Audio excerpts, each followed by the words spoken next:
Kemudian dosa kita ingat dan dosa kita lupa. Saya nak tanya, antara dosa yang kita ingat dengan kita lupa, mana lagi banyak? Yang kita lupa, kita dah tak ingat. Muslimat, dosa apa yang dibuat minggu lepas? Tiba-tiba rasa tak buat dosa pula. Taklah Ustazah rasa tak ada buat apa-apa dosa. Oh, tiba-tiba kan. Tak pernah lepas daripada dosa kita ni. Itu saya tanya minggu lepas. Tak tanya bulan lepas makcik ada buat dosa apa. Tahun lepas, 20 tahun lepas, oh Ustazah tak ada ingat tu. Sebab itu dosa yang banyak yang kita ada dosa yang kita lupa daripada yang kita ingat. Kemudian yang keempat, dosa yang kita tahu dan tidak tahu. Ada orang dia tak tahu perbuatan tersebut adalah dosa. Macam saya cerita tadi itulah, buang sampah. Ada orang, oh Ustazah berdosa ke saya buat macam tu dengan adik-beradik saya? Oh berdosa ke saya buat macam tu kat suami saya? Oh saya tak tahu pula berdosa.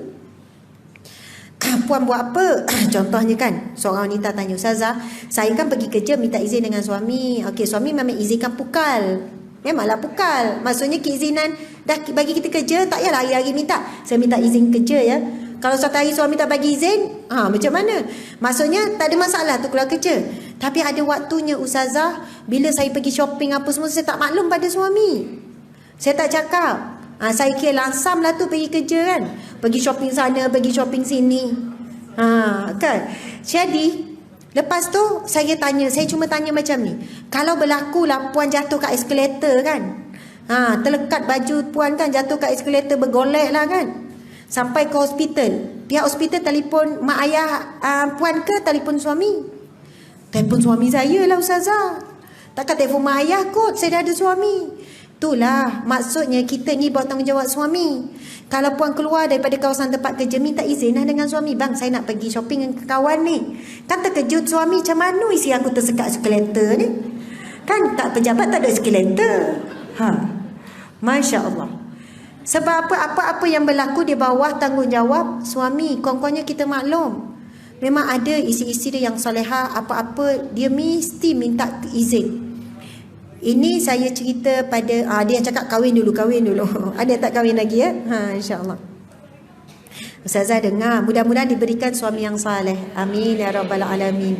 Allah kurniakan suami yang saleh buat semua yang belum nikah ataupun yang dah berpisah, contohnya Allah berikan suami yang saleh ya Allah, suami yang baik yang memimpin ke syurga ya Allah, jadikanlah kami isteri yang salehah. Amin ya rabbal alamin. Mak saya sendiri pernah cerita macam ni. Zaman mak saya kerja dulu, mak saya cikgu fizik, cikgu sains lah, cikgu mat, macam tu lah. Tapi orang panggil dia Ustazah fizik. Ya, sebab dia pakai sama jubah tudung bulat.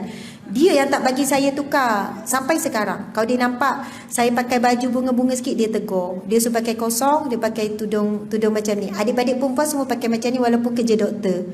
Memang mak saya tegas pasal bab pakaian. Dia mesti ingatkan anak-anak dia selalu. Cuma adalah yang pakai baju kurung, cikgu-cikgu. Lama-lama mak pun biar je lah. Bukan saya kata baju kurung tak boleh pakai. Saya pun pakai juga. Pakai, subhanallah. Tapi itu cara didikan mak saya. Alhamdulillah, walaupun kita dah kahwin anak 7 orang apa, mak memang tak lepas. Mesti dia cek. Kalau saya pakai baju terang sikit dalam ceramah, dia tengok kan. Dia akan telefon. Mak tengok ada pakai baju merah tu lah. Tu pun dia tegur saya. Masya Allah. Ibu yang tidak pernah melepaskan anaknya dalam bab pendidikan. Masya Allah. Okey, jadi mak pernah cerita. Dia kata dulu masa kerja ada kematian. Kematian tu sama-sama cikgu sekolah. Kan sakit, meninggal dunia. Lepas tu semua orang, yelah sekolah kan, bila ada cikgu meninggal dunia, semua masing-masing naik disediakan kereta, kapul apa semua nak pergi ziarah lah. Tapi mak saya seorang tak pergi. Sebab apa? Mak masa tu, sebab zaman tu kan tak ada telefon. Maksudnya tak boleh nak minta izin suami nak pergi ziarah kematian ni. Tak boleh nak minta izin suami. Kalau kita fikir logik, kalau kita pergilah dulu balik baru cakap, bang tadi ni. Tapi masa tu memang mak kata, orang semua kata, alah mesti suami baginya. Takkan suami tak bagi pergi ziarah, bukan pergi tempat mengarut. Ramai duduk ajak, panggil-panggil mak tapi mak pegang apa-apa mesti minta izin ayah dulu, minta izin suami walaupun tempat yang baik. Sebab nak dapat keberkatan. Wajib dulu itu adalah kewajipan kita, mak ingatkan. Tapi ziarah mati itu adalah sunat, dituntut. Tapi kita kena ingat kedudukan kita. Subhanallah, Allahu Akbar. Saya percaya itulah di antara Maksudnya antara barakah menjadi seorang isteri, walaupun nampak benda tu biasa, benda tu macam biasa, tapi kita tidak tahu apakah amalan yang mengantarkan kita ke syurga. Apakah amalan yang Allah tulis kita sebagai wanita yang salihah, sebagai isteri yang salihah. Wallahu alam. Bukan mudah. Kalau fikir logik, kadang-kadang sekarang kan, bila ada beberapa perkara pergi sampai tempat tu baru, bang minta maaf, saya dah sampai, saya lupa sebelum bertolak tadi. Maksudnya mungkin kita tak membiasakan diri kita apa-apa minta izin. Dan kita tahu suami mesti bagi izin, tapi itulah adab dan akhlak kita. Kita buat itu bukan kerana menjadi hamba pada suami, jadi hamba kepada Allah. Kita buat tu bukan sebab nak mulia-mulia agung-agungkan suami, tidak. Tapi kita tahu bila kita buat perkara tersebut, Allah suka.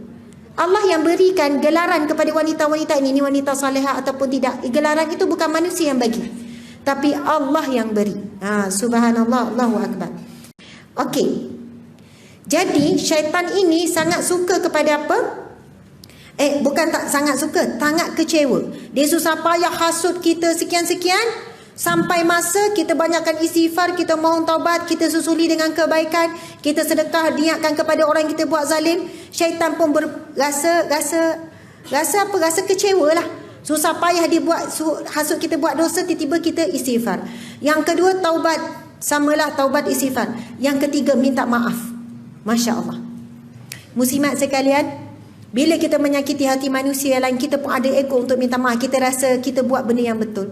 Syaitan suka tengok ada dua hubungan yang sedang rosak, lalu kita pun saling bermaafan, minta maaf, habis. Bila dah minta maaf, walaupun bermusuh 3 tahun, 4 tahun, 5 tahun, syaitan tepuk tangan, berjaya memutuskan hubungan saudara, hubungan adik-beradik, mungkin memutuskan hubungan suami isteri contohnya, sampai bercerai-berai. Tapi akhirnya mereka saling bermaafan. Maksudnya boleh jadi kawan lepas bercerai. Jumpa balik, saya minta maaf lah sepanjang kita kahwin dulu. Yang bekas suami pun saya pun minta maaf juga dengan awak. Kalau sebelum ni syaitan yang telah merosakkan hubungan ni dah hore dah. Aku berjaya, dapat dah pangkat, dapat dah mahkota, dapat dah piala, dapat anugerah pekerja cemerlang ataupun anugerah syaitan cemerlang lah.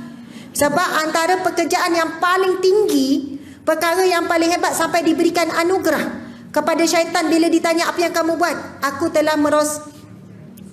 telah contohnya, yang pertama jawab, aku telah menghasut, menipu daya seorang manusia ini sehingga dia mencuri. Aku telah menghasut sehingga seorang hamba Allah ini, manusia ini berzina. Belum diberikan anugerah. Maksudnya di kalangan syaitan ni ada diberikan piala. Maksudnya anugerah lah. Yang beri apa? Iblis lah. Ni general-general dia ni. Bila datang syaitan yang bawa hasil kerja dia, aku telah menjadikan satu pasangan suami isteri bercerai, yang tu diberikan anugerah. Sebab bila pasangan suami isteri bercerai, berpisah, maka dia akan merosakkan generasi, banyak generasi. Anak-anak itu dalam keadaan yang rosak emosinya, mentalnya. Mungkin lepas itu lahir pula kadang kesan daripada kerosakan rumah tangga ini, mungkin sampai 2-3 generasi yang akan terkesan. Bila rosak rumah tangga, akan rosaklah bangsa, rosaklah ummah, akan rosaklah agama. Sebab itu dia tuju sangat kepada hubungan suami isteri. Tak kira siapa, mesti akan diuji berat. Jadi subhanallah, contohnya syaitan dah berjaya dah ni, sampai bercerai-berai ni. Tapi akhirnya pasangan ini saling bermaafan. Walaupun dah bawa hidup masing-masing, bila pasangan ini, bekas suami bekas isteri saling bermaafan, lepas tu dengan anak-anak, subhanallah anak pun okey, maka syaitan pun rasa kecewa. Sebab dia dah usaha keras bertahun-tahun, akhirnya bercerai, tetapi mereka saling bermaafan. Okey, kita tengok firman Allah tadi yang bermaksud, itu Kak Teh, ada ni ke kereta ya? Menghalang laluan. Hajah Kamariah Kadir. Suami dah panggil, Masya Allah, suami dah rindu. Aduh, baru setengah hari, dah tak boleh menahan dah. Hajah-hajah yang lain ni ada macam tu. Kau ada? Macam tu kan.